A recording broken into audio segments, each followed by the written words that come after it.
وہ اتنی مقبول ہے کہ دنیا کے کسی کونے میں چلے جائیں، عوام شاید اس کتاب کو نہ جانتے ہوں، مگر جو خواص لوگ ہیں، جو عامل لوگ ہیں، ان سے پوچھیں تو وہ کہتے ہیں کہ عامل بنتا ہی نہیں اتنی دیر تک جب تک دلائل الخیرات کو پڑھنا ہے۔ ہمیں بھی چاہیے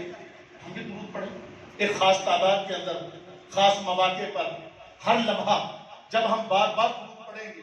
ہماری زبان سے درود نکلیں گے، درود کے گجرے صبح دوپہر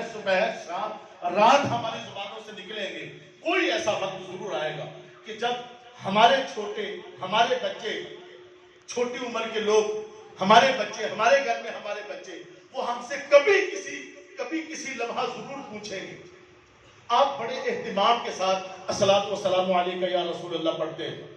آپ یہ کچھ پڑھتے ہیں، کوئی عربی کچھ پڑھتے ہیں، اس کا اہتمام بڑا کرتے ہیں، اور روز پڑھتے ہیں، یہ اشعار روز پڑھے جاتے ہیں۔ یہ ہے کیا چیز ہے؟ جس دن وہ بچے کہیں گے کہ آپ روز یہ پڑھتے ہیں، یہ کیا چیز ہے، اس دن بتائیں گے کہ یہ اس نبی پر درود ہے کہ جس کا بچپنا بالکل صاف و شفاف ہے، یہ اس نبی پر درود ہے کہ جس کا لڑکپن بے مثال ہے، یہ اس نبی پر درود ہے کہ جس کی جوانی باکمال ہے، یہ اس نبی پر درود ہے کہ جس کی ازدواجی زندگی باکمال اور باجواب ہے۔ پھر ہمارے بچوں کے دلوں کے اندر بھی محبت پیدا ہوگی، شاید ان کو بھی توفیق مل جائے، وہ نبی صلی اللہ تعالی علیہ وسلم پر درود پڑھنے والے ہو جائیں۔ جو میں نے آج آیت کریمہ تلاوت کرنے کا شرف حاصل کیا،